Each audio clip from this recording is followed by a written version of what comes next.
बिस्मिल्लाहिर्रहमानिर्रहीम। रब्बी यस्सिर वला तुअस्सिर वतम्मम बिल खैर। आज हम बैक्टीरिया का इम्पोर्टेंस, क्योंकि ये टॉपिक जो था वो आज मैं रिसेंटली अपडेट करने जा रहा हूँ। इसमें हम इम्पोर्टेंस पढ़ेंगे, इम्पोर्टेंस ऑफ बैक्टीरिया में बैक्टीरिया के फायदे और नुकसानात दोनों पढ़ेंगे। फायदे भी पढ़ेंगे, नुकसानात में इसकी डिजीज है वो पढ़ेंगे। इसके अलावा एक नया लफ्ज इंट्रोड्यूस हुआ है बायोलॉजी में, नॉर्मल फ्लोरा, वो भी डिस्कस करेंगे। बैक्टीरिया को कंट्रोल करने के तरीके, कि किन किन तरीकों से बैक्टीरिया को कंट्रोल किया जा सकता है, वो भी इंशाल्लाह पढ़ेंगे। तो इम्पोर्टेंस ऑफ बैक्टीरिया आपके स्क्रीन पर मौजूद है। इम्पोर्टेंस में इसमें से तीन बड़े हेडिंग्स हैं। पहला हेडिंग है इकोलॉजिकल इम्पोर्टेंस, दूसरा हेडिंग है इकोनॉमिकल। इकोलॉजिकल का मतलब यह है माहौल के लिए जो फायदे हैं, माहौलियाती सतह पर जो फायदे हैं, वो है इकोलॉजिकल इंपॉर्टेंस। दूसरा है इकोनॉमिक, इकोनॉमी, पैसा खर्चा, ठीक है, वो एक फायदा है, वहां से हम पैसे कमाते हैं, प्रोडक्ट बनाते हैं, बेचते हैं, ठीक है, तो वो आ जाएगा। अच्छा जनाब, तो इकोलॉजिकल इंपॉर्टेंस में से अभी स्टार्ट कर लेते हैं। इसमें सबसे पहले आदत आ जाता है recyclers of the nature. Recycle का मतलब ये है, एक बार एक चीज आपके सामने है, वो चीज दोबारा से तोड़ फोड़ के वापस उससे कोई और चीज बना ले, तो हम कहते हैं ये रिसाइकल हुआ। सपोज आपके पास ये एक बॉक्स है, कुछ भी है, ये अब आपने इस्तेमाल कर दिया। इस्तेमाल करने के बाद इस बॉक्स को आपने छोटे छोटे पार्टिकल्स में कन्वर्ट करके, यानी जिस चीज से ये बना हुआ है, और उसके बाद ये पार्टिकल दोबारा से इसी चीज को बना ले या कोई और चीज बना ले, तो हम उसको बोलते हैं रीसाइकल। अब देखो, जो लिविंग मैटर है ना, जिंदा चीजें, लिविंग मैटर, जिंदा चीजें, आप ले लें, बर्ड्स ले ले, प्लांट्स ले ले, कोई एनिमल्स ले ले, कोई भी एनिमल है, कोई भी प्लांट है, ये आपके आसपास आपके माहौल में मौजूद है। चाहे प्लांट हो या एनिमल हो, जो भी हो, चाहे प्लांट हो या एनिमल हो, कोई भी प्लांट कोई भी एनिमल हो, उसका जिस्म, उसके जिस्म में क्या क्या चीजें मौजूद है। कार्बन है, ये आप लोगों को पता है, कार्बन है, नाइट्रोजन है, ऑक्सीजन है, हाइड्रोजन है, कैल्शियम है, फास्फोरस है, वगैरह वगैरह। बहुत मशहूर जो है वो है oxygen, carbon, hydrogen, nitrogen, phosphorus, ये बहुत मशहूर है। अब ये न्यूट्रिएंट्स भी आप इसको कह सकते हैं। जब ये जिस्म डेड हो जाता है, मर जाता है, पड़ा रहता है, तो इस डेड बॉडी पर बैक्टीरिया और फंजाई, फंजाई तो खैर ये चैप्टर का नाम नहीं है, चैप्टर का नाम तो बैक्टीरिया है, प्रोकैरियोट से। तो बैक्टीरिया इन मुर्दा जिस्म पर एक्ट करके इनकी जिस्म के अंदर जो न्यूट्रिएंट्स फंसे हुए थे, उनको वापस रिलीज कर देते हैं। वापस क्या करते हैं? रिलीज कर देते हैं। याद रखिएगा, ये जो कार्बन, नाइट्रोजन, ऑक्सीजन, ये अकेले तो नहीं थे बॉडी में, ये तो मिले हुए थे, कंपाउंड की शक्ल में थे, प्रोटीन की शक्ल में थे, कार्बोहाइड्रेट की शक्ल में थे, डीएनए की शक्ल में थे। तो बैक्टीरिया या फंजाई आकर इनको तोड़ देते हैं। यानी तोड़ने के बाद क्या होगा कि ये जो डेड बॉडी है, ये डिकम्पोज हो जाएगा, डिकम्पोज हो जाएगा, डिकम्पोज। डिकम्पोज को डीके कहा जाता है, डिकम्पोज को डीके कहा जाता है। जब ये डिकम्पोज हो जाता है, तब इसका नाम रखा जाएगा ह्यूमस। ह्यूमस, ये आपके पास एक डेफिनेशन भी आएगा कि ह्यूमस क्या है। जब लिविंग बॉडी डीके हो जाता है, गल सड़ जाता है, उसको बोलते हैं ह्यूमस, पार्शली गल सड़ जाता है, ठीक है, जुजवी तौर पर। अच्छा, तो डिकम्पोजिशन के दौरान क्या होगा कि इसके अंदर जो कार्बन था, कार्बन अलग हो जाएगा, नाइट्रोजन अलग हो जाएगा, ऑक्सीजन वगैरह अलग हो जाएंगे। ये सेकेंडरी बायोलॉजी में साइकिल के नाम से है, बायो जियो केमिकल साइकिल के नाम से, ये उधर भी मौजूद है, लेकिन मैं आपको यहाँ शॉर्टकट बता रहा हूँ। तो कहने का मकसद ये कि जो लिविंग बॉडी के अंदर ये जो न्यूट्रिएंट्स है ना, कार्बन नाइट्रोजन ऑक्सीजन जो भी है, ये रिलीज हो जाएंगे, वापस कहाँ पर आ जाएंगे, माहौल के अंदर आ जाएंगे, माहौल इन्वायरमेंट के अंदर आ जाएंगे। पहले वो कहाँ पर थे, पहले वो जिंदा जिस्म के अंदर थे, अब ये माहौल को मिल गए। माहौल से ये चीजें, यानी कार्बन, नाइट्रोजन, ऑक्सीजन, हाइड्रोजन वगैरह वगैरह जो भी हो, ये वापस कंबाइन हो जाएंगे, कहां पर आ जाएंगे, लिविंग बॉडी के अंदर आएंगे।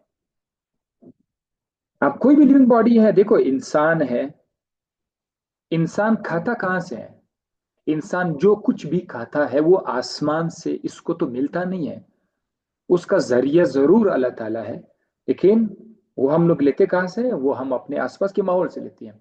मिट्टी से वो मिलता है, कोई प्लांट है तो प्लांट को मिट्टी से खुराक मिलते है तो प्लांट हम खाते हैं। तो हवा है, एयर के अंदर वो न्यूट्रिएंट्स है, ये सारी के सारी चीजें जिंदा बॉडी के अंदर वापस आ जाते हैं मुख्तलिफ शक्लों में। आपने फोटोसिंथेसिस तो पढ़ा है, फोटोसिंथेसिस में अपने आपने देखा कि कार्बन डाइऑक्साइड पानी के साथ मिल जाता है, ये क्या है, ये कार्बन डाइऑक्साइड और पानी, ये तो माहौल के अंदर है। तो इससे जाकर जो है शुगर बन जाता है, कार्बोहाइड्रेट आपकी बॉडी में आ जाता है। तो बहरहाल लिविंग बॉडी गल सड़ के तोड़ फोड़ के अपने न्यूट्रिएंट्स रिलीज करके माहौल में चले जाएंगे, माहौल से वो चीजें वापस लिविंग बॉडी में आएंगे, लिविंग बॉडी से वापस फिर वही सिलसिला शुरू हो जाएगा जो आपको मैंने पहले बताया था, फिर से वो डिकम्पोज हो जाएंगे, फिर से ये सिलसिला देखो ऐसे चलता रहेगा, साइकिल हो रहा है। This is called recycling. और कौन कर रहा है, इसमें बैक्टीरिया कहाँ पर है, ये जो डिकम्पोज वाला अमल है, ये मैंने आपको बताया था, इसमें बैक्टीरिया का बहुत बड़ा किरदार है, तो ये तो हमारे माहौल के लिए फायदा है, ठीक है। अच्छा, इसमें एक तो चीजें रिसाइकल हो गई, ठीक है, रिसाइकल हो गई, डेड बॉडी के अंदर वो चीजें फंसी हुई नहीं है, रिसाइकल हो रही है। दूसरी बात ये कि हमारी जमीन की जो फर्टिलिटी है ना, फर्टिलिटी वो भी बढ़ रही है, जमीनों के अंदर नाइट्रेट्स जा रहा है, नाइट्रेट्स तो नाइट्रेट्स, NO3 नाइट्रेट्स या NO2 नाइट्राइट्स, ये हमारे जमीनों के अंदर, जमीन के अंदर, मिट्टी के अंदर जा रहा है, ये मिट्टी को ताकतवर बना लेता है। तो मिट्टी भी ज्यादा जरखेज हो गई, फर्टिलाइज हो गई, और उसके अंदर अच्छा फसल हो जाएगा, ठीक है, अच्छी फसलें हो जाएगी। तो ये देखो, ये सारे के सारे जो फायदे हैं, ये बैक्टीरिया के साथ लिंक है।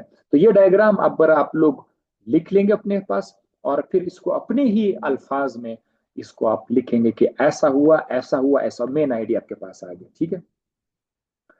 अब देखो, उसी के अंदर दूसरा फायदा क्या, सॉइल फर्टिलिटी, मिट्टी ज्यादा जरखेज हो जाती है।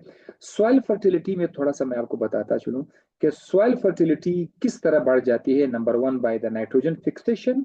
नंबर दो, बाय ह्यूमस फॉर्मेशन। आपको मैंने ह्यूमस बता दिया है कि ह्यूमस क्या है, जुजवी तौर पर थोड़ा बहुत। जब डीके का मतलब क्या है, गल सड़ जाना, गल सड़ जाना, कोई चीज टूट जाता है तो उसको तो गल गल सड़ जाना। ऑर्गेनिक मैटर, ऑर्गेनिक मेजर वो ऑर्गेनिक सब्सटेंस ही तो है, किस चीज का, डेड ऑर्गेनिज्म, मरे हुए जानदारों का जिस्म जब गल सड़ जाए तो उसको बोलते हैं ह्यूमस। तो ये ह्यूमस के अंदर क्या है, ह्यूमस के अंदर तो सारा न्यूट्रिएंट्स है, जब वो न्यूट्रिएंट्स मिट्टी में चला जाएगा तो मिट्टी जरखेज हो जाएगी। इससे आपका एक फायदा हुआ, सॉइल फर्टिलाइज हो गया। दूसरा फायदा, इधर देखो, दूसरा फायदा, मिट्टी नरम हो जाती है। मिट्टी भी क्या होता है, नरम हो जाती है। अब देखो मैदानी इलाकों में जो सख्त जमीन है, उधर कोई जानदार नहीं है कि कोई जानदार, कोई प्लांट दरख्त मर जाए और उसके पत्ते गिर जाए। लेकिन जो जंगलात, जंगली इलाके में अगर आप जाएं, जंगलात वाले इलाकों में, वहां की मिट्टी बहुत नरम होती है, और वो मिट्टी ज्यादा ज्यादा वाटर को एब्जॉर्ब भी कर सकता है, पानी आ जाता है तो वो उसको अपने अंदर एब्जॉर्ब कर, नरम रहता है। तो वो क्यों, क्योंकि ये ह्यूमस की वजह से, जितने प्लांट पत्ते गिरते हैं, सालाना पत्ते गिरते हैं, वो पत्ते उधर ही गल सड़ जाते हैं, और वो मिट्टी के फर्टिलिटी को बढ़ा देते हैं, तो इससे किसान बहुत खुश हो जाते हैं। तो ये दो फायदे आ गए ह्यूमस फॉर्मेशन के। अब नाइट्रोजन फिक्सेशन क्या चीज है, ये मैं आपको बताता हूँ। नाइट्रोजन फिक्सेशन, नाइट्रोजन फिक्सेशन का मतलब ये है कि एयर के अंदर, देखो अब ये देखो, इंसान है या कोई और ऑर्गेनिज्म है, जो दूसरा जो भी दूसरे जानदार हैं, प्लांट्स है सपोज यहाँ पर, हमारे और आपका जो माहौल है, जिस माहौल में मैं और आप रहते हैं, ये हमारा और आपका माहौल है। इस माहौल के अंदर हवा में नाइट्रोजन मौजूद है, नाइट्रोजन हवा में मौजूद है। ये नाइट्रोजन हमारे जिस्म और प्लांट के लिए, हर जिंदा जिस्म के लिए बहुत जरूरी है नाइट्रोजन। आपने नाइट्रोजन को देखा था, प्रोटीन के अंदर भी नाइट्रोजन था, डीएनए के अंदर भी नाइट्रोजन था, है ना। सो मोस्टली प्रोटीन के अंदर आपने देखा नाइट्रोजन है। तो ये जो नाइट्रोजन है, ये इंसान के लिए जरूरी तो है, लेकिन डायरेक्टली इस्तेमाल नहीं कर सकते। मैं कांटा लगा रहा हूं, यूज नहीं कर सकते हैं ऐसे शक्ल में। आपको फर्स्ट ईयर की केमिस्ट्री में मैंने बताया था कि N2 जब आ जाए, N2 एक मॉलिक्यूल है, ये गैस की शक्ल में है, नाइट्रोजन गैस। तो हम लोग ये जो हवा के अंदर गैस है, इसको यूज नहीं कर सकते। प्लांट भी ऐसा ही है, प्लांट भी इसको इस्तेमाल नहीं कर सकते हैं, प्लांट को भी चाहिए, इसको इस्तेमाल नहीं कर सकते। तो फिर क्या तरीका है?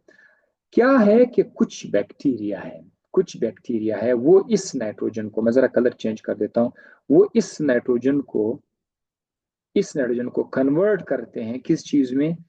NO3 नाइट्रेट में या NO2 नाइट्राइट में। आपको कभी किताब में नाइट्रेट नाइट्राइट मिलेगा, तो परेशान ना होना।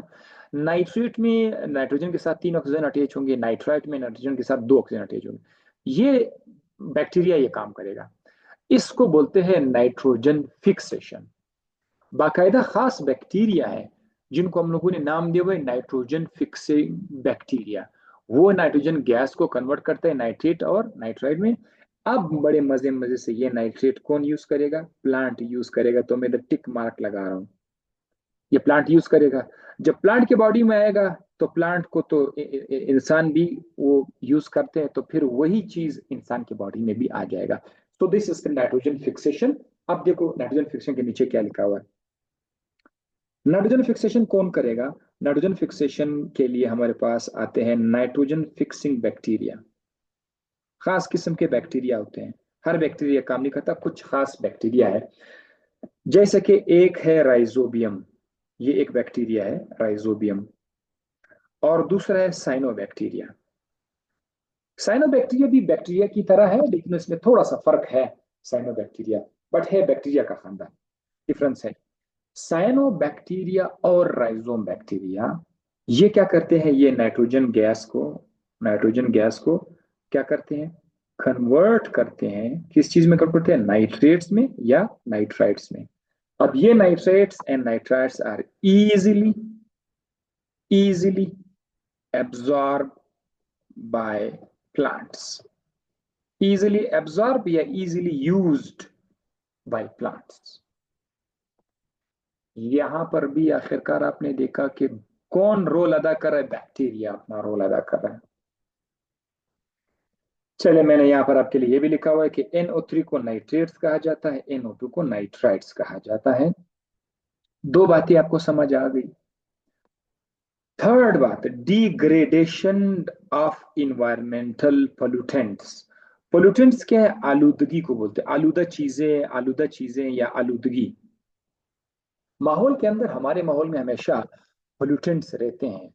कारखाने हैं, वो चलते हैं, गाड़ियां चलती हैं, ऑयल्स हम लाते हैं, न्यूक्लियर इनरिचमेंट करते हैं, आसपास ही शहरों में ही करते हैं, मुल्क में ही करते हैं।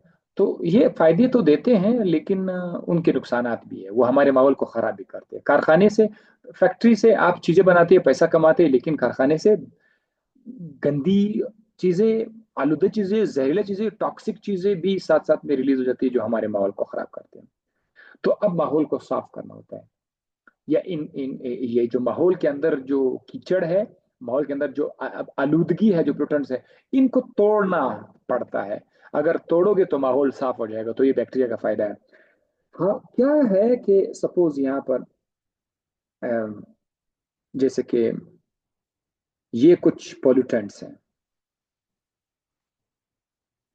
टॉक्सिन है, कुछ पॉल्यूटेंट्स हैं, ठीक है, पॉल्यूटेंट्स, वो चीजें जो हमारे माहौल को आलूदा करते हैं, उन सारी चीजों का नाम है पोल्यूटेंट्स। चाहे वो उसके गाड़ी के साइलेंसर से निकला हो या कारखाने से निकला हो या कहीं से भी निकल दो, तो पोल्यूटेंट्स है। ये पोल्यूटेंट्स क्या है कि हमारे पास कुछ बैक्टीरिया है, कुछ बैक्टीरिया है, उन बैक्टीरिया का कुदरती तौर पर खुराक है, ये उनका खुराक है, फूड है उनके लिए। हमारे लिए जहरीला चीजें हैं, माहौल के लिए जहरीली चीजें, लेकिन बैक्टीरिया के लिए खुराक है। बैक्टीरिया इनको खा लेते हैं, जब जब खा लिया तो गायब हो गया, इन्वायरमेंट क्या हुआ, साफ हुआ। तो माहौलियाती गंदगी को किसी जिंदा जिस्म की मदद से साफ करना, जिंदा तो बैक्टीरिया जिंदा चीजें हैं, तो इस प्रोसेस को बोलते हैं बायो रीमीडिएशन। बायो मतलब जिंदा चीजों की मदद से, रीमीडिएशन उन चीजों को दफा करना, उन चीजों को खत्म करना, उन चीजों को रिमूव करना, रेमीडिएशन। बायो रिमीडिएशन में जिंदा चीजों की मदद से, जानदार की मदद से, जिंदा चीजों की मदद से माहौल के माहौल के गंद को या माहौल के अंदर आलूदगी को, आलूदगी पैदा करने वाली चीजों को साफ करना, साफ करना, इसको बोलते हैं बायो रिमीडिएशन। और ये काम कौन करता है, बैक्टीरिया करते हैं। फिर क्या हुआ कि साइंसदानों ने लैब के अंदर, रिसर्च लैब के अंदर बाकायदा स्पेशल किस्म के बैक्टीरिया बना लिए। इसके लिए बायोलॉजी में एक लफ्ज तो इस्तेमाल होता है, इंजीनियर्ड किए गए। हम लोग होता है कुछ बना, हम लोग होता है ये इन्होंने इंजीनियर किया, तो जेनेटिकली इंजीनियर्ड बैक्टीरिया इसको बोलते हैं, जेनेटिकली जेनेटिकली इंजीनियर्ड बैक्टीरिया अपने लैब में उन्होंने तैयार किए। अब ये बैक्टीरिया हम लोग छोड़ देते हैं, उससे सफाई करते हैं। अच्छा, किस चीज को साफ करते हैं, तेल जहां पर ऑयल हो, ऑयल को साफ करते हैं। रेडियो एक्टिव वेस्ट, ये जो तापकारी वाले सब्सटेंस होते हैं ना, जो रेडिएशन, खतरनाक किस्म के शुआएं, खतरनाक किस्म के रेडिएशन बाहर छोड़ देते हैं, जिससे इंसान के जिस्म को नुकसान पहुंचता है। जैसे कि आप लोगों का एक मिसाल बताओ, एक्सरे रूम में क्या होता है, एक्सरे रूम में क्यों आपको नहीं छोड़ा जाता है, क्योंकि वहां पर रेडिएशन होती है। और रेडिएशन जो है ये रेडियो एक्टिव सब्सटेंस निकलते हैं, जैसे कि यूरेनियम है, पोलोनियम है, ये रेडियो एक्टिव सब्सटेंस होते हैं। इनसे हमेशा खतरनाक किस्म की रेडिएशन निकलती है, तो इनका नाम है रेडियो एक्टिव वेस्ट। ये भी हमारे लिए कचरा है, इनको भी साफ किया जा सकता है। और मरकरी भी जो है बहुत खतरनाक है जिंदा जिस्म के लिए, तो इन चीजों को साफ करने के लिए हम जिंदा बैक्टीरिया यूज करते हैं, ठीक है। सो ये बैक्टीरिया का एक और फायदा आ गया। अब वो तो था पहला हेडिंग, सारा का सारा इकोलॉजिकल था, माहौल के हवाले से था। अब पैसा है, इकोनॉमिक इंपॉर्टेंस, ये भी बैक्टीरिया है। बैक्टीरिया को हम लोग रिसर्च में इस्तेमाल करते हैं। देखो, अब मैं जब यूएसए गया तो वहां पर जो लैब्स थे, उन हर जो एडवांस लैब है, तो उन मुख्तलिफ किस्म के उन्होंने हाई मशीनरी इस्तेमाल की हुई, तो साथ साथ उन्होंने रिसर्च के लिए छोटे छोटे जानदार भी तो रखे हुए जिस पर रिसर्च, जैसे चूहा है, वो लोग चूहे को बहुत ज्यादा इज्जत देते थे, बाकायदा प्रोटोकॉल था। जो लोग जहाँ पर चूहे रखे हुए थे, माइस वगैरह रखे हुए थे, वहां पर बाकायदा 15-20 दिन का एक ट्रेनिंग दिया जाता था कि जो शख्स उधर काम करेगा उसको ये ट्रेनिंग दी जाएगी। बाकायदा जुर्माने होते हैं, अगर एक चूहा मर गया या कोई बीमार हो गया तो कोई उसके साथ पूछा जाएगा कि भाई ये क्यों ऐसा हुआ, ठीक है, अगर गलती से हुआ है तो वो उसको बाकायदा प्रूफ करना पड़ेगा, यार ये ऐसा हुआ था। तो रिसर्च लैब्स में जहाँ साइंटिस्ट रिसर्च कर रहे हैं, वहां पर भी बैक्टीरिया यूज होता है। बाकी भी तो ऑर्गेनिज्म यूज होता है, यीस्ट, फंजाई भी यूज होते हैं, बैक्टीरिया भी यूज होते हैं, बाकी जानदार भी यूज होते हैं, लेकिन उसमें बैक्टीरिया भी शामिल है। और जैसे कि ये जो अभी मैंने आपके साथ एक लफ्ज यूज किया था, genetic engineering, genetic engineering, genetic engineering, second year के बायोलॉजी में इसका बाकायदा चैप्टर है। और वहाँ आप लोग देखोगे कि जेनेटिक इंजीनियरिंग की मदद से बैक्टीरिया हम लोग इंजीनियर करते हैं। उस बैक्टीरिया में मुख्तलिफ किस्म के अपनी मर्जी के काम डाल देते हैं, मतलब हमारी मर्जी के। कहीं पर हमने ऐसा बैक्टीरिया बना लिया जो माहौल साफ कर रहा है, कहीं पर हमने ऐसा बैक्टीरिया बना लिया, ऐसा बैक्टीरिया बना लिया जो हमें इंसुलिन दे रहा है, इंसुलिन शुगर के मरीज को दिया जाएगा। शुगर के जो मरीज होते हैं, शुगर के मरीज, शुगर पेशेंट, तो ये सारे के सारे बैक्टीरिया टेक्नोलॉजी, बायोटेक्नोलॉजी में यूज करते हैं। ये हो गया। अच्छा जरा आप देखिए, इसी टेक्नोलॉजी में, रिसर्च एंड टेक्नोलॉजी में बैक्टीरिया की मदद से हम क्या बनाते हैं। एक तो आपने इंसुलिन देखा, एंटीबायोटिक्स। एंटीबायोटिक्स के लिए मैं अपने स्टूडेंट के लिए एक सादा लफ्ज इस्तेमाल करता हूं।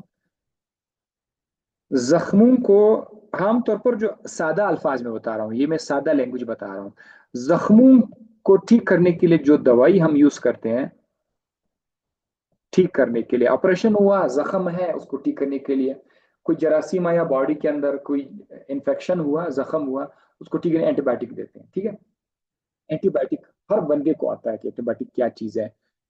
किसी को थोड़ी बहुत खांसी हो जाती है तो डॉक्टर बन जाता है, बोलता है एंटीबायोटिक ले लो, हालांकि इनको पता भी नहीं कि एंटीबायोटिक असल में है क्या चीज। तो बहरहाल हम बोलते हैं जख्मों की दवाई। एंटीबायोटिक्स दरअसल ये जिंदा, पहले शुरू में क्या था, जिंदा चीजों से ये केमिकल मिले थे और दूसरे जिंदा चीजों को मार दिया। एक जिंदा चीज की जिस्म से निकले, दूसरी जिंदा चीज को मारा, दूसरी जिंदा चीज को किल किया। इसका नाम एंटी, एंटी का मतलब है अगेंस्ट, खिलाफ। एंटी बायो, बायो का मतलब है जिंदा चीज। तो एंटीबायोटिक्स, क्योंकि उन्होंने जिंदा चीजों को ही किल किया, इसका नाम उस वक्त से एंटीबायोटिक्स रखा गया। आजकल हमारे पास मेडिकल स्टोर में बहुत सारे एंटीबायोटिक्स मुख्तलिफ किस्म के नाम से, मुख्तलिफ नाम से, मुख्तलिफ स्ट्रेंथ से अवेलेबल है। अच्छा, इसके अलावा हमने विटामिन भी बना लिए। विटामिन आप सब ने नाम सुना है। अमाइनो एसिड्स हमने बना लिए, इंजाइम भी हमने यहाँ से निकाल दिए, अमाइनो एसिड से निकाल दिए। इसके अलावा डेयरी प्रोडक्ट्स, जो दूध वगैरह से हमें कोई प्रोडक्ट मिल जाते हैं, हम लोग खाते हैं। ये देखो, योगर्ट, दही, पनीर, मक्खन, ये सारे की सारी चीजें आपको बैक्टीरिया से ही मिल जाते हैं। बैक्टीरिया से ही मिल जाते हैं। आप लोग आजकल सर्दी के मौसम में किसी उसके पास, दुकान वाले के पास जाइए, तो उसका दही सही नहीं बना होता है। आप बोलो यार ये क्यों आजकल दही इस तरह से क्रीम क्रीम, वो बोले यार सर्दी है क्या करें, क्योंकि सर्दी में बैक्टीरिया ग्रोथ नहीं कर सकते, इसीलिए उनका दही सही नहीं बनता। सब दही पैक पैक वो बड़ा अच्छा लगता है, पैक पैक हो एक केक की तरह, ठीक है, रबड़ी लाइक हो, थोड़ा सा काटे तो मजा आता है। लेकिन वो बहुत ज्यादा गर्मी भी इशू करता है, क्योंकि बहुत ज्यादा गर्मी में भी बैक्टीरिया के लिए इशू होता है, बहुत ज्यादा सर्दी में भी। तो वो बाकायदा एक इन्वायरमेंट बना लेते हैं ताकि उसमें सही बन जाए। अच्छा, इसके अलावा ये तो खुराक की चीजें हैं। ऐसा प्लास्टिक भी हमने जरासीम की मदद से आजकल बना लिया कि वो प्लास्टिक बायोडिग्रेडेबल है, यानी वो जिंदा जिस्म की मदद से खुद ब खुद खत्म हो सकता है। तो एक तो ये आपका ये प्लास्टिक है, आप उसको छोड़ो, खराब नहीं होता, पड़ा रहता है, एक साल भी पड़ा रहता है। लेकिन बायोडिग्रेडेबल ये है कि जिसको हम लोग जिंदा जिस्म की मदद से खत्म कर सकते हैं ताकि माहौल साफ रहे। तो बायोडिग्रेडेबल प्लास्टिक भी हम लोगों ने इस्तेमाल किया हुआ है। अभी प्लास्टिक ज्यादा हो जाए तो आप उसको डिग्रेड कर सकते हैं, रिसाइकल कर सकते हैं, दोबारा इस्तेमाल कर सकते हैं। अब हम आते हैं थर्ड, इनका जो नेगेटिव साइड है बैक्टीरिया का, नेगेटिव एस्पेक्ट है। वहाँ सारे फायदे थे, हम लोग मजे ले रहे थे, लेकिन अब देखो, अल्लाह ताला इस दुनिया में हम लोग जो भी देखते हैं, हर चीज की अपनी एडवांटेज और डिसएडवांटेजेस हैं। अब यही बैक्टीरिया के एक साइड पर इतने फायदे हैं, दूसरी तरफ कितने नुकसानात हैं। बैक्टीरियल डिजीज, बैक्टीरिया बीमारी काज करते हैं इंसान के अंदर भी और प्लांट के अंदर भी। मैं आप लोगों को कुछ डिजीज बताऊंगा, उसका नाम आप लोगों ने नोट करना है, ठीक है। लेकिन इसके लिए हमारे पास हेडिंग्स है, जैसे कि यहाँ पर एक खाना में लिख लेता हूँ, यहाँ पर डिजीज के नाम से, कि डिजीज का नाम अपने याद रखना है। अच्छा, डिजीज के नाम याद रखना है क्योंकि कभी वायरस की डिजीज आएगी आपके सामने तो आप कंफ्यूज हो जाएंगे कि ये बैक्टीरिया वाला डिजीज है या वायरस। वायरस की अपनी डिजीज, उसके अपने नाम है। बैक्टीरिया की डिजीज के अपने नाम है, अपने नाम याद रखना है। तो डिजीज और उसके सिम्टम्स, उसके अलामात क्या है, और उसके कॉजेटिव एजेंट्स, कॉज, कॉज वजूहात या कॉजेटिव एजेंट्स, कॉजेटिव एजेंट, क्या वजह है बीमारी की वजह, और यहाँ पर ट्रीटमेंट इलाज या प्रिवेंशन? ट्रीटमेंट मतलब बीमारी आ गई है, अब उसको इलाज दो। प्रिवेंशन मतलब अभी तक आई नहीं है, रोक दो पहले से। ठीक है, सो देखते हैं। Disease number 1, cholera. कोलेरा एक डिजीज है। इसमें क्या होता है, बंदे को दस्त होता है मुसलसल, उसके पेट से पानी की तरह जो है बड़ा पेशाब निकल रहा होता है। बड़ा पेशाब यानी फीसिस की मैं बात कर रहा हूँ। तो वाटरी डायरिया, और साथ में उसको वॉमिटिंग भी हो रही थी, उल्टी भी उसको आ रही थी। ठीक है, ये उसके अलामात हैं। अच्छा स्टूडेंट, एफएससी लेवल पर आप लोग डॉक्टर बनने की कभी कोशिश ना करना। ठीक है, ये आपने बीमारी का नाम सुन लिया, बस अब ये नहीं है कि आप जब भी कोई बंदा डायरिया में है, उसको पेट से बार बार जो है बाथरूम जा रहा है, डायरिया है, तो आप लोग आपको कोलेरा हो गया है, बस फौरन से डॉक्टर बन रहे थे। ऐसे कुछ स्टूडेंट होते हैं बड़ी जल्दी से वो डॉक्टर बन जाते हैं। तो थोड़ा ख्याल क्या करें, अब फिर एफएससी तक इसको खाली याद रखे, बाकी देखेंगे। आप लोग एमबीबीएस में आओगे तो वहां पर आप लोगों को पता चल जाएगा। हम्म, और दूसरी बात ये कि हमारे यहाँ ये जो डॉक्टर का वो है, ये बहुत मशहूर हो गया। हर बंदा, हर लड़का, हर लड़की को जिंदगी में बस एक ही चीज है कि एक बार मेरे ऊपर ये डॉक्टर का टाइटल लग जाए ना, तो बस क्या करे, बस रिश्ते ही रिश्ते हैं और काम ही काम है, पैसा ही पैसा है, इज्जत है, सब कुछ है। लेकिन क्या करे।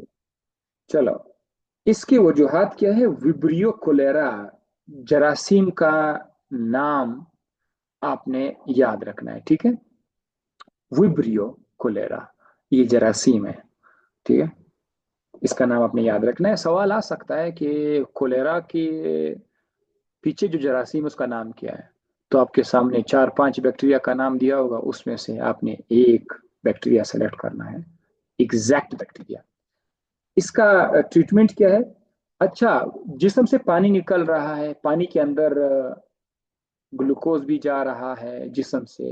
इलेक्ट्रोलाइट्स का मतलब ये है potassium ion, chloride ion, sodium ion, ये इलेक्ट्रोलाइट हमारे बॉडी में है। सारी चीजें ये जाया हो जाएगा, बंदा जो है बहुत कमजोर हो जाएगा जब इसकी जिस्म से ये इलेक्ट्रोलाइट और पानी जाया हो जाएगा। आपने करना क्या है, आप इसको वापस इलेक्ट्रोलाइट रिप्लेस कर दो। रिप्लेस, रिप्लेस मतलब आप उसको ज़ाहिर है रिंगर के नाम से आप उसको ड्रिप लगा लेते हैं, उसके अंदर जो है वो वाटर भी है, इसके अंदर वो इलेक्ट्रोलाइट भी है, ग्लूकोज भी है। ठीक है, वो आप लगा लेते हैं। दूसरी बात यह है कि सफाई का ख्याल रखना चाहिए। इस तरह की बीमारी में साफ सुथरा पानी यूज करेंगे। हाइजीन का मतलब ये सफाई, यहाँ पे लिखा है हाइजीन, सफाई का खास ख्याल रखना होगा, हाइजीन का। और इसके लिए वैक्सीन भी है, अवेलेबल है वैक्सीन। हमारे यहाँ तो लोग इस्तेमाल नहीं करते हैं, पेट खराब हो जाता है 2-3 बार खुद ही ठीक हो जाते हैं। थोड़ा परहेज कर लेते हैं, परहेज कर लेते हैं, सेट हो जाता है। पानी जैसे पेट खराब हुआ है, फौरन उबला हुआ पानी इस्तेमाल करे, और उबला हुआ चावल यूज क्या करे दही के साथ। बस बाकी चीजें अपने यूज नहीं करने। छिलका हो गया वो आपने ले लिया, सो ठीक हो जाएगा। बहुत खराब हुआ तो फिर हम इसको एंटीबायोटिक देंगे। अच्छा, ये पहली बीमारी यहाँ पर आके खत्म होगी। ठीक है, सो मैं यहाँ से कर लेते हैं। ये हो गया। अब दूसरी कौन सी है, वो टाइफाइड है। टाइफाइड में बुखार है, फीवर, बुखार को बोलते हैं बुखार। टेंडर एब्डोमेन, सख्त। अब उसका जो पेट है ना, वैसा सख्त सख्तपन उसको महसूस करते हैं, जैसे किसी ने पकड़ के रखा हुआ है। इनलार्ज स्प्लीन, इसका स्प्लीन, अच्छा स्प्लीन आपके इसमें डाइजेस्टिव सिस्टम में मैंने आपको पढ़ाया है, वहां पर आप देखोगे इसका स्प्लीन बढ़ जाएगा। ठीक है, स्प्लीन बढ़ जाएगा। बुखार, एब्डोमेन, एब्डोमिनल पेन भी है, पेट का दर्द भी होगा, और इनलार्ज स्प्लीन होगा। इसका वजह कौन है? सल्मोनीला टाइफी। ठीक है, सलमा के नाम से आप इसको याद कर सकते हैं। सलमा, सलमा नीला नहीं बोलो, सलमान। सल्मोनीला टाइफी, ये बैक्टीरिया का नाम है, सल्मोनीला टाइफी। आप जब भी जाते हैं तो अक्सर लैब में डॉक्टर आपसे कहते हैं जरा चेक टेस्ट करो, आपको टाइफाइड अगर है तो जाकर वो टाइफी के नाम से जो है वो लिख लेते हैं कि जरा चेक टेस्ट करो, फिर आ जाओ। टेस्ट में वो लोग चेक कर लेते हैं, अगर वाकई में बैक्टीरिया था तो बोलते हैं आपको टाइफाइड। एंटीबायोटिक्स इसको दिए जाते हैं जब टाइफाइड हो जाता है, तो एंटीबायोटिक दिए जाते हैं। और सफाई भी यहाँ पर भी प्रिस्क्राइब कीजिए कि भाई सफाई का खास ख्याल रखेगा। जिन जिन इलाकों में ये गोबर वाले इलाके ज्यादा होते हैं, जहाँ पर गाय भैंस वगैरह के गोबर होते हैं, उनके पानी में भी ये गोबर हो सकता है। तो अक्सर लोग, वैसे भी ये टाइफाइड कहीं भी किसी भी इलाके में होता है, लेकिन उस इलाके के लोगों में टाइफाइड ज्यादा होता है। तो टाइफाइड जिस शख्स को ज्यादा रहता है वो पानी के साथ बहुत एहतियात करे, पानी उबाल करके पिया करे, साफ सुथरा पानी, तो इंशाल्लाह ये ठीक हो जाएगा। पल्मोनरी ट्यूबरकुलोसिस, पल्मोनरी ट्यूबरकुलोसिस आम अल्फाज में इसको टीबी बोला जाता है। टीबी, टीबी का नाम सबने सुना है। ये जो टीबी की बीमारी है, हमने सिर्फ इतना सुना है कि सांस की बीमारी है। टीबी एक बीमारी है, ये बॉडी में कहीं पर भी लग सकती है। टीबी लग सकती है हड्डियों को, तो बोन की टीबी होगी। टीबी लग सकती है स्टमक को, तो मैदे की टीबी है। लेकिन जो मशहूर टीबी है वो लंग्स की है, इसीलिए इसका नाम रखा गया पल्मोनरी। पल्मोनरी का मतलब ये है वो टीबी जो लंग्स के साथ रिलेटेड होती है। तो पल्मोनरी ट्यूबरकुलोसिस ये आ गया। इसकी निशानी क्या है? बुखार है, खुश्क खांसी है, ड्राई कफ, रात के वक्त पसीना है, वजन गिर जाएगा, एनोरेक्सिया, उसको खाने को दिल नहीं करेगा। अब ये जो अलामात है, ये आप लोगों ने सिर्फ इसी की हद तक इस्तेमाल करने हैं। कहीं ऐसा ना हो कि बंदे को रात के वक्त पसीना आ रहा है, आपको बोलेंगे तो आपको एकदम से डर गया मुझे टीबी है। भाई ये जो अलामात मैं आपको बता रहा हूँ, ये अलामात बाकी भी मुख्तलिफ डिजीज के साथ होते हैं। So never decide at the FSc level. ठीक है। अच्छा, ये था पल्मोनरी ट्यूबरकुलोसिस। अब इसके बाकी डिटेल्स आपको यहाँ पर भी मिल जाएंगे, क्योंकि यहाँ पर भी हमारे पास डिजीज का टाइटल है ऊपर, और यहाँ पर उसके अलामात है, और यहाँ पर उसके कॉजेटिव एजेंट्स है, और यहाँ पर उसका ट्रीटमेंट है। तो डिजीज का नाम आपने पहले सुना था टीबी, उसके सिम्टम्स कुछ आपने, एक सिम्टम उसमें ये भी है कि कभी कभी उसके बलगम में, बलगम स्पुटम बलगम को बोलते हैं, ठीक है, बलगम में खून आ जाता है, ठीक है, ब्लडी थोड़ा सा खून नजर उसमें नजर आ जाता है। अच्छा, इसमें एक चीज ये भी याद रखिएगा, ये जो फीवर है ना, ये 7 से लेकर 14 दिन तक होता है। 7 से लेकर 14 दिन में बुखार रहता है, उसके बाद बुखार गायब हो जाता है, बाकी सिम्टम्स नजर आना शुरू हो जाते हैं। इसकी वजह क्या है? माइकोबैक्टीरियम ट्यूबरकुलोसिस, ये जरासीम है, माइकोबैक्टीरियम ट्यूबरकुलोसिस, इसी जरासीम का नाम है। हाँ, अच्छा, एक मिनट।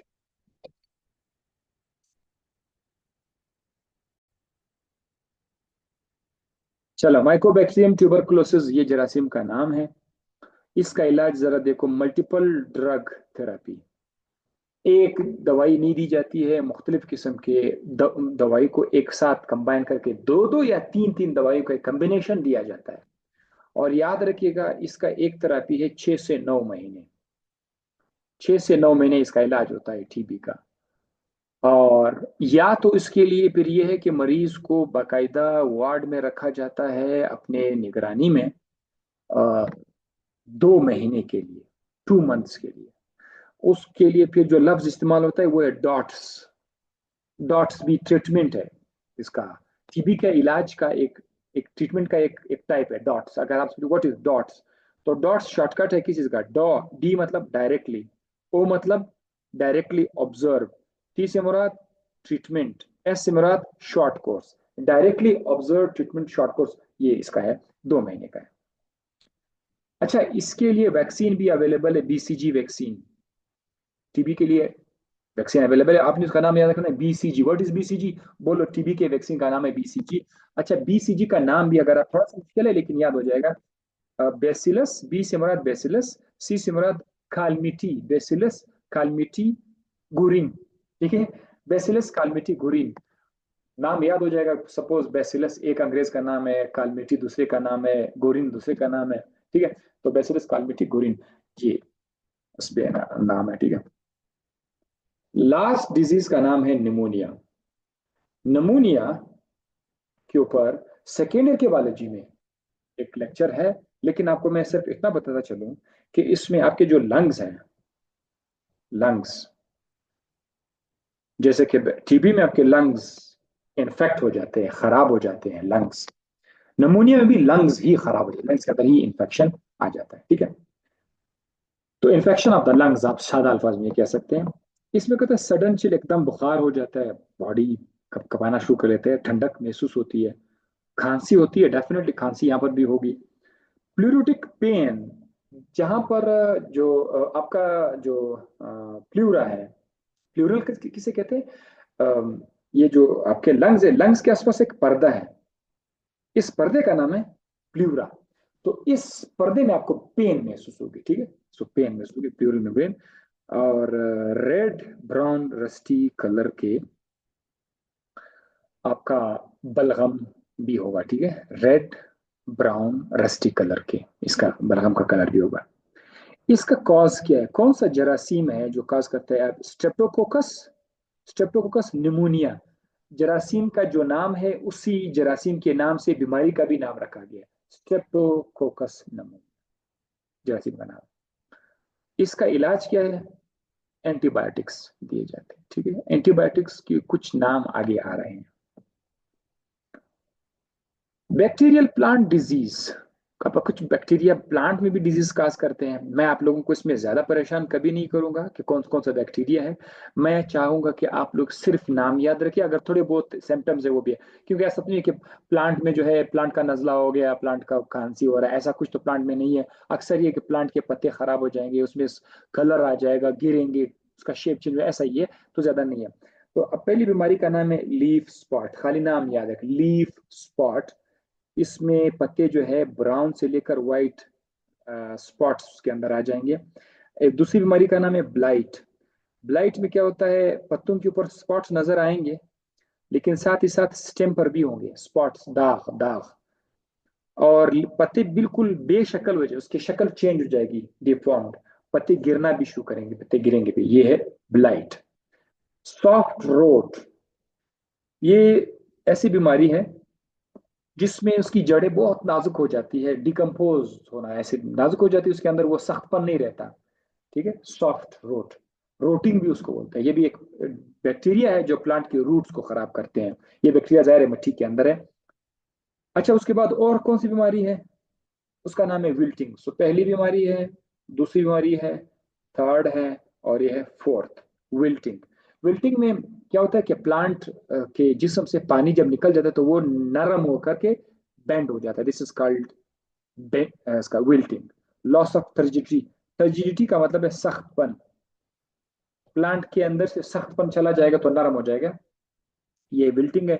और आखिरी बीमारी है गाल्स, पांचवी बीमारी है गाल्स। गाल्स में यह है कि प्लांट में कहीं पर शाख है, ठीक है, कहीं पर कोई ऐसा दाने की शक्ल का एक आउट ग्रोथ, ऐसा बड़ा सा, ये कोई फूल नहीं है, ये कोई आउट ग्रोथ है, निकला हुआ ग्रोथ है, ठीक है। ये छोटा भी हो सकता है, बड़ा भी हो सकता है, बाज प्लांट में तो बहुत बड़ा हो सकता है, बहुत बड़ा सा ग्रोथ हो सकता है। तो ये जो आउट ग्रोथ है, दिस इज कॉल्ड गाल्स। डेफिनेशन क्या, लोकलाइज्ड आउट ग्रोथ कॉल्ड गाल्स। तो ये भी बैक्टीरिया कॉज करते हैं। आपने 5 नाम याद रखने, leaf spot, blight, soft root, rot, root नहीं rot, wilting and galls. Galls तो आपको समझ आएगा, कभी भूल नहीं पाओगे, बाकी 4 नाम याद रखना पड़ेगा। अब आते हैं bacterial flora, flora of human. कुछ बैक्टीरिया ऐसे हैं जो इंसान के, मिसाल के तौर पर मैं आपको,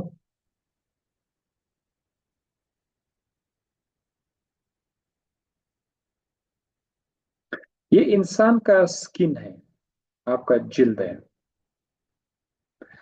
इस जिल्द के ऊपर, इस जिल्द के ऊपर बैक्टीरिया है। ये देखो, एक बैक्टीरिया यहाँ पड़ा हुआ है, एक बैक्टीरिया यहाँ पड़ा हुआ है, ये बैक्टीरिया है, बैक्टीरिया बैक्टीरिया। मैं आपको आसानी की खातिर हाथ लिख रहा हूं, वैसे बॉडी में अक्सर जगहों पर है, मुंह के अंदर, गले में, जो फीमेल होते हैं उनका जो आज़ाए मखसूसा है, यानी वजाइना, उसके अंदर है, राइट। और पेट के अंदर, इंसान के पेट के अंदर भी कुछ खास जगह होती है, उधर जरासीम पड़ा रहता है, फायदे वाले जरासीम है। तो ये देखो, जरासीम पड़ा रहता है, ये जरासीम इंसान को नुकसान नहीं पहुंचाते बल्कि प्रोटेक्ट करते हैं। क्या करते हैं? प्रोटेक्ट करते हैं कि बाहर से कोई दूसरा बैक्टीरिया ना आ जाए या फंगस। आपको पता है फंगस भी बीमारी काज करते हैं। फंजाई वाले चैप्टर अभी तक आपने पढ़ा नहीं है, लेकिन फंजाई वाला चैप्टर आ जाए पता चलेगा फंजाई भी डिजीज काज करते हैं।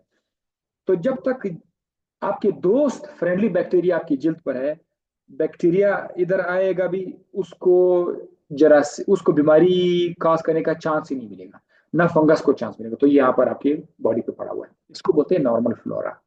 इसे नॉर्मल, ये लेरिंग्स के अंदर भी है, गले के अंदर है, मुंह के अंदर भी है, वजाइना के अंदर भी है, इंसान के पेट के अंदर कोलोन के अंदर भी ये मौजूद है। ये जरासीम मौजूद है, हिफाजत करते हैं। राइट। अच्छा जनाब, तो अब आपने याद रखना है, हाथ को बेशक पानी से धो लिया करें, कभी कभी साबुन से धो लिया करें। हमेशा अपने हाथों को, हमेशा अपने जिस्म को, ये जो डेटोल वाले साबुन होते हैं उससे बार बार अपने बॉडी को साफ ना किया करें। वो आपके नॉर्मल फ्लोरा को किल कर सकते हैं, लेकिन साफ सुथरा रहेगा। ऐसा ना हो कि बंदा हमेशा गंदा पड़ा गौसल भी नहीं करते। तो स्किन, फेरिंग्स, कोलोन, विजाइना, ये कुछ चार मखसूस जगह हैं। स्किन जिल्द है, फेरिंग्स सांस की मतलब गले के अंदर जगह है, कोलोन आपके इंटेस्टाइन में है एक जगह, विजाइना आपको मैंने बता दिया है। स्किन के अंदर जो है आपको एक जरासी मिलेगा S aureus, staphylococcus aureus, Streptococcus aureus. ये एस मैंने लिखा हुआ है, आप लोग वो स्टेप्टो या स्टेफाइलो का लफ्ज छोड़ दो, खाली एस याद रखो, ऑरियस। एस ऑरियस ये एक बैक्टीरिया का नाम है, ये स्किन पर आपको मिलेगा। फेरिंग्स के अंदर विरिडेंस, स्ट्रेप्टोकोकाई, ये नाम आपने याद रखना है। विरिडेंस, स्ट्रेप्टोकोकाई, ये जरासीम के नाम है, उसमें कुछ नहीं है। नाम याद हो सकता है तो ठीक है, नहीं कर सकते हो तो आपकी मर्जी। कोलोन्स जो इंटेस्टाइन है, कोलोन के अंदर क्लोस्ट्रीडियम है। ये क्लोस्ट्रीडियम बैक्टीरिया, वैसे ही आपने पिछले लेक्चर्स में आपने यह नाम आपने सुना था, क्लोस्ट्रीडियम है। और इसके अलावा फेकलिस है, फेकलिस, फेकलिस भी बैक्टीरिया का नाम है। इकोलाई तो बहुत मशहूर नाम है, इकोलाई। तो तीन बैक्टीरिया है जो आपके कोलोन में रिजाइड करेंगे। वजाइना के अंदर भी इकोलाई हो सकता है, इकोलाई, इस इस्चीरिचिया कोलाई, ठीक है, इसकी रिचिया कोलाई इसका पूरा नाम है, लेकिन हम लोग जस्ट ई लिख लेते हैं, क्यों स्टूडेंट को परेशान करे अभी एफएससी लेवल पर। सो ई कोलाई। और दूसरा है लैक्टोबैसिलस। तो ये दो बैक्टीरिया अपने नाम याद रखने हैं। चार जगह हैं इन पर ये बैक्टीरिया होती है, ये आपका नॉर्मल फ्लोरा हो गया। अब हम आते हैं कंट्रोल ऑफ बैक्टीरिया की तरफ। बैक्टीरिया को किस तरीके से कंट्रोल किया जा सकता है, मतलब इसके ग्रोथ को स्टॉप किया जा सकता है। दो तरीके हैं, एक का नाम है केमिकल मेथड, दूसरे का नाम है फिजिकल मेथड। केमिकल मेथड में हम कोई केमिकल इस्तेमाल करें बैक्टीरिया को मारने के लिए या बैक्टीरिया के ग्रोथ को स्टॉप करने के लिए, वो बच्चे पैदा ना करें। फिजिकल मेथड में कोई केमिकल इस्तेमाल नहीं करेंगे, उसमें फिजिकल एजेंट्स इस्तेमाल करेंगे। अब फिजिकल एजेंट्स क्या है? फिजिकल एजेंट्स क्या है? आग है, आग, आग। अब आग क्या है? केमिकल है? कुछ केमिकल तो नहीं है, हीट है सबके। So heat. इसके अलावा रेडिएशंस हैं। फिल्टर पेपर के सुराख होते हैं, सुराख, पोर्स, हाँ पोर्स, फिल्टर पेपर है, ठीक है। तो ये फिजिकल मेथड हम बाद में पढ़ेंगे, पहले केमिकल मेथड में। केमिकल मेथड में कोई केमिकल यूज करते हैं, जरा गौर से देखिए। केमिकल मेथड में पहला जो है वो है एंटीसेप्टिक। वो चीज ऑन लिविंग बॉडी सरफेस, जिंदा जिस्म के सरफेस पर, हाथ पर आप डालते हैं तो ये एंटीसेप्टिक है। आपने देखा होगा मुख्तलिफ किस्म के एंटीसेप्टिक हम लोग हैं, हाँ उससे कोई क्रीम आता है, उसे हाथ को ले लेते हैं ताकि हमें जरासीम ना लग जाए। वो एंटीसेप्टिक होते हैं, खाते नहीं है। Dettol is the best example of this. कभी जख्म लग जाए डेटोल लगा लेते हैं, पायोडीन लगा लेते हैं, तो वो सब के सब के वो एंटीसेप्टिक है। एंटीसेप्टिक जिंदा जिस्म पर डाला जाता है, खाया नहीं जाता, याद रखिए, खाया नहीं जाता। एंटीसेप्टिक खाया नहीं जाता, ना इंजेक्ट किया जाता है ना खाया जाता है बॉडी में, बस बॉडी के सरफेस सरफेस पर ही डाला जाता है जरासीम को मारने के लिए। डिसइंफेक्टेंट, ये भी जरासीम को मारने वाली दवा है, लेकिन नॉन लिविंग, बॉडी पे जला जाता है। आपके घर में फर्श है, फर्श पर जरासीम होते हैं, तो उस पर वो लोग जो झाड़ू लगा लेते हैं, उस वो असल में क्या है, डिसइंफेक्टेंट है। या हमाम, जो आप किसी वहाँ पे हेयर ड्रेसर वाले के पास जाते हैं, उनके पास डिसइंफेक्टेंट होते हैं, उसके अंदर उन्हें सीजर वगैरह छुरी वगैरह रखे, बाज हमाम वाले तो उनको पता भी नहीं, वो यूज भी नहीं करते, लेकिन कानूनी तौर पर ये होना चाहिए डिसइंफेक्टेंट। छुरी, कैंची, इसको इससे साफ किया जाता है डिसइंफेक्टेंट से, या फर्श वगैरह को साफ किया जाता है, ये नॉन लिविंग के लिए, ठीक है। हेलोजिन, अच्छा इस एतबार से डेटोल, डेटोल को डेटोल एक ऐसा केमिकल हुआ कि डेटोल को आप लिविंग बॉडी पर भी इस्तेमाल कर सकते हैं, उस केस में आप डेटोल को एंटीसेप्टिक कहेंगे। अगर आप डेटोल से कैंची साफ करेंगे तो फिर ये डेटोल आपका डिसइंफेक्टेंट आ जाएगा इस एतबार से। नाम जरा याद है कि हेलोजिन्स, फिनोल्स, हाइड्रोजन पर ऑक्साइड, हाई H2O2 का नाम क्या है, हाइड्रोजन पर ऑक्साइड, ये भी इस्तेमाल करते हैं। पोटाशियम पर मैंगनेट, ये भी इस्तेमाल, नाम आप लोग याद रखें, पोटाशियम पर मैंगनेट। अल्कोहल, फॉर्मल्डिहाइड, ये नाम आप लोग लिख लो अपने साथ, याद रखो कि ये चीजें डिसइंफेक्टेंट में है। एमसीक्यूज बनेगा आपको परेशान करने के लिए, कहीं से भी एमसीक्यूज बन सकता है, याद रखोगे तो फिर आप फंसोगे नहीं। अच्छा उसके बाद है केमिकल मेथड, अभी भी जारी है। केमिकल मेथड में दो चीजें आपने देख ली, एंटीसेप्टिक और डिसइंफेक्टेंट। थर्ड है, यहाँ पर मैं लिखता हूँ थर्ड। थर्ड क्या है, कीमोथेराप्यूटिक एजेंट्स। कीमोथेराप्यूटिक एजेंट्स में वो दवाई शामिल है, वो जो इंसान को दिया जाता है। कीमोथेराप्यूटिक एजेंट में एक बहुत बड़ा कंफ्यूजन है, अक्सर स्टूडेंट तो क्या टीचर भी इसमें कंफ्यूज होते हैं, जरा देखो। कीमोथेराप्यूटिक एजेंट असल में कैंसर के लिए इस्तेमाल होता है। अगर कोई दवाई से आप कैंसर का इलाज करते हैं, उसका नाम है कीमोथेरापी, याद रखिएगा। कीमो दिया जाए, बोलते हैं हाँ कीमो, कीमो दो, कीमो दो। कीमोथेरापेटिक में दवाई इस्तेमाल करते हैं कैंसर के लिए, लेकिन इसके अंदर अब हमने वो वाला दवाई भी शामिल किया हुआ है जो कैंसर के अलावा जख्मों के लिए, एंटीबायोटिक्स यानी, तो मैंने यहाँ पर लिखा हुआ है एंटीबायोटिक्स। आप अपनी खोपड़ी में याद रखिएगा कि कीमोथेरेपेटिक में एंटीबायोटिक्स तो है, साथ साथ इसमें कैंसर को ट्रीट करने के लिए जो दवाई दी जाती है वो भी कीमोथेरेपी में है, ठीक। तो अब ये अच्छा हुआ, क्लियर हो गया, पहले ये बुक में नहीं था, लेकिन यार हो सकता है टीचर और स्टूडेंट जो भी मुझे सुन रहे हैं वो देखें। एंटीबायोटिक्स का मैं ऑलरेडी आपके साथ जिक्र कर चुका हूँ, जख्मों की दवाई है, इसको आप मरीज को दे भी सकते हैं, इंजेक्ट भी कर सकते हैं। इसमें से मशहूर खानदानी नाम है सल्फोनामाइड, एक दवाई का नाम नहीं है, सल्फोनामाइड खानदानी नाम है, इसमें बहुत सारी दवाई है। सल्फोनामाइड है, टेट्रासाइक्लिन है, ये भी खानदानी दवाइयों के खानदानी नाम है, टेट्रासाइक्लिन, पेनिसिलिन। ये हो गए एंटीबायोटिक के नाम, आप लोग मैं स्टार लगा रहा हूँ, इनका आप नाम याद रखिएगा। फिजिकल मेथड अभी स्टार्ट करते हैं। फिजिकल मेथड में हम फिजिकल एजेंट इस्तेमाल करते हैं, तो गौर से सुनिए। पहला प्रोसेस क्या है, स्टेरिलाइजेशन। ये स्टेरिलाइजेशन बजाते खुद एक किस्म का फिजिकल एजेंट है, फिजिकल मेथड है स्टेरिलाइजेशन। वो प्रोसेस जिसमें आप हर तरह का लाइफ फॉर्म डिस्ट्रॉय कर रहे, this is called as sterilisation. चाहे फंजाई है चाहे बैक्टीरिया है, अगर आप उसको किल करोगे, किसी सरफेस से साफ करोगे, ये आपने स्टेरिलाइज कर दिया। हम बोलते हैं मरीज को ऑपरेशन दे रहे हैं, जरा छुरी लाओ, हाँ भाई स्टेरिलाइज है कि नहीं है, स्टेरिलाइजेशन हुई है कि नहीं हुई है। तो स्टेरिलाइजेशन का मतलब है destruction to all life forms, जो भी लाइफ फॉर्म्स हैं, जिंदा चीजें हैं, माइक्रोब्स है, उन सबको खत्म करे, बोलते हैं स्टेरिलाइजेशन। तो ये डेफिनेशन बहुत जरूरी था, ये फिजिकल मेथड में आ रहा है। अब जरा देखें, स्टेरिलाइजेशन में हम स्टीम इस्तेमाल करते हैं ना, स्टीम, स्टीम, भाप, इसके लिए हम लोग इस्तेमाल करते हैं मॉइस्ट हीट।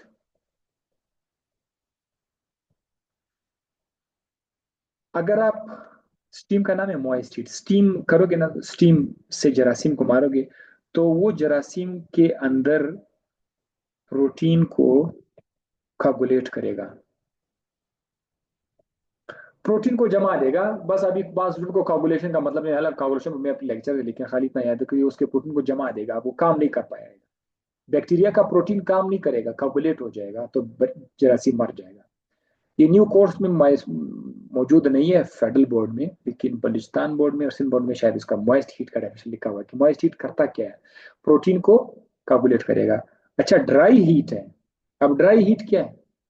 ड्राई हीट में आप वही वेपर इस्तेमाल नहीं कर रहे, खाली डायरेक्ट उसको आप, जैसे कि खींची है या कोई, तो आपने डायरेक्ट उसको हीट के ऊपर रखा, डायरेक्ट हीट दे रहे, ये ड्राई हीट है। तो ड्राई हीट क्या करेगा? ऑक्सीडेशन काज करेगा। जरासीम का सेल वॉल है जो भी है उसको ऑक्सीडाइज करेगा, उसके अंदर जो भी केमिकल है उसको ऑक्सीडाइज कर लेंगे, तो वो उससे वो मर जाएगा। तो हीट एक ही हीट है, हीट की दो शक्लें हैं। एक हीट क्या किस तरह से जरासीम को मार रहा है, दूसरा हीट किस तरह जरासीम को मार रहा है, पता होना चाहिए आपको। अच्छा, तीसरा है फिल्ट्रेशन। एक टिश्यू पे, ये एक फिल्टर पेपर है, इसके अंदर छोटे सुराख है। इस फिल्टर पेपर से हम लोग कुछ सोल्यूशन है, उसके अंदर जरासीम है, लेकिन हम उसको गर्म नहीं कर सकते, खराब हो जाएगा, हीट सेंसिटिव सब्सटेंस है। हम उसको tissue paper, sorry tissue paper, खास किस्म का फिल्टर पेपर आता है, उसका नाम है मेम्ब्रेन फिल्टर, उससे पास करते हैं तो जरासीम इधर ही रह जाएगा और बाकी जो दवाई है वो इससे पास हो जाएगा। फिल्ट्रेशन करते हैं इसे, मतलब फिल्ट्रेशन।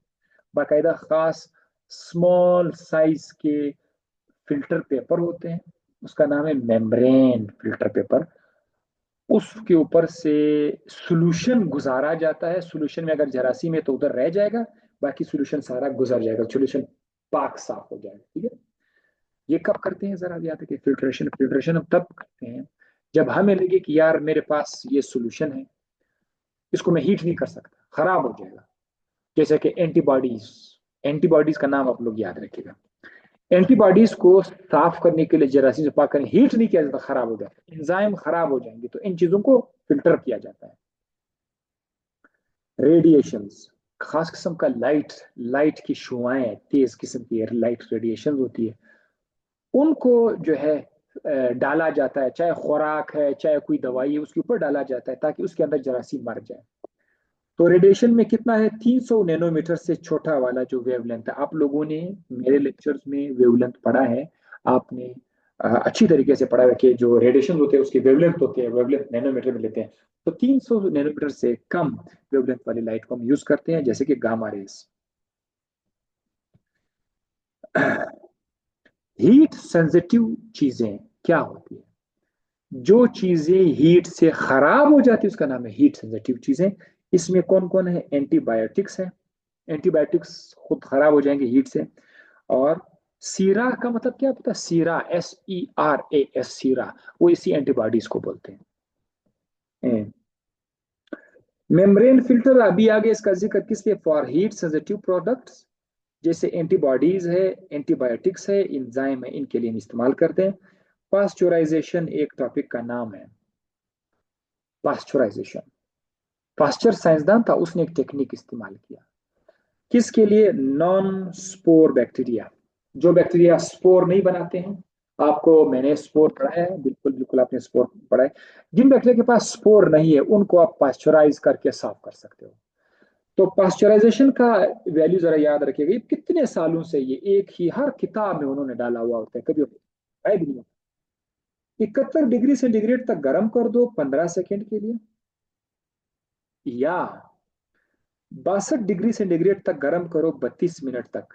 अगर आप ऐसा करोगे तो वो नॉन स्पोर बैक्टीरिया को किल कर देगा और हम कहते हैं पास्चराइज हो गया। पास्चराइजेशन अक्सर हम मिल्क प्रोडक्ट्स के लिए इस्तेमाल करते हैं, मिल्क प्रोडक्ट्स, जो मिल्क की चीजें होती हैं आज जल्दी खराब हो जाती है, लेकिन आप उसको इस तरह से बचा सकते हैं। अच्छा, टेम्परेचर जरा देखो, थोड़ा कम करो टेम्परेचर को, थोड़ा ठंडा ठंडा कूल टेम्परेचर जरा लाओ, कूल टेम्परेचर। अगर आप 10 से 15 डिग्री सेंटीग्रेड तक कूल टेम्परेचर लाओगे, पास्चुराइजेशन अभी खत्म हो गया, पास्चुराइजेशन एक अलग टॉपिक था, अब ये एक अलग उसमें टाइटल इशू हुआ। अगर आप 10 से 15 डिग्री सेंटीग्रेड तक ठंडा करोगे किसी चीज को, ये सेवरल कई दिनों तक वो बच के रहेगा, वो चीज खराब नहीं होगा। आपका फ्रिज में जब आप देखते हैं ना, फ्रिज वाला ऊपर वाला खाना तो बर्फ बनाते हैं, नीचे वाला जो खाना होता है ये 4 से लेकर 10 या 15 डिग्री सेंटीग्रेड तक आपको ठंडक देता है, इसीलिए उधर चीजें खराब नहीं थी। तो ये डेज के लिए। अगर आप कहते हैं कि नहीं मैंने कई हफ्तों तक रखना है, तो कई हफ्तों को उसको रखने के लिए जरासीम पाक करने के फ्रीज करना पड़ेगा। फ्रीज में -10 डिग्री सेंटीग्रेड से लेकर 18 डिग्री सेंटीग्रेड तक का जो टेम्परेचर होगा उससे फ्रीज होगा। ये आपको हफ्तों से लेकर मंथ्स तक बचा के रखेगा।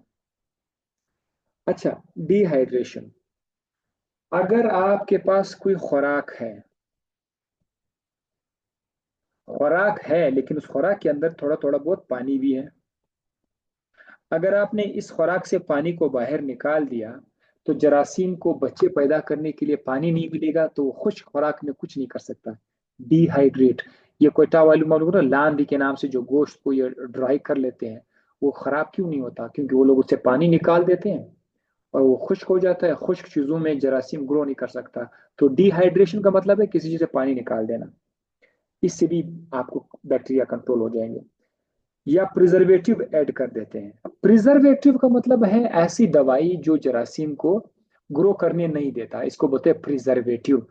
आप दुकानों में जाइए, अक्सर बिस्किट वगैरह उठाओ, बिस्किट उठाओ या कुछ पापड़ किस्म के उनके जो थैले होते हैं, उन ठेलों पर आप लोग या जूस वगैरह देखे उस पर उधर नीचे लिखा होगा प्रिजर्वेटिव, फलाना फलाना प्रिजर्वेटिव है। कहीं कहीं पर लोग बोलते हैं नो प्रिजर्वेटिव, हम जो चीज दे रहे हैं उसमें प्रिजर्वेटिव नहीं है। तो एक प्रिजर्वेटिव है पोटाशियम मेटाबाइसल्फाइड के नाम से। ये एक किस्म की केमिकल है जो इनके कॉटन में, इनके थैली में, शॉपर में, इनके डब्बों में डाला जाता है ताकि चीज खराब हो जाए। इसका प्रिजर्वेटिव। प्रिजर्वेटिव हम लोग डालते हैं खुराक वाली चीजों में ताकि ज्यादा देर तक वो खराब ना हो जाए। हत्ता कि हम लोग बाज अवकात चीजों के अंदर एसिड एसिड डाल देते हैं ताकि वो पीएच को कम कर सके। कम पीएच पर जरासीम ग्रो नहीं कर सकते हैं।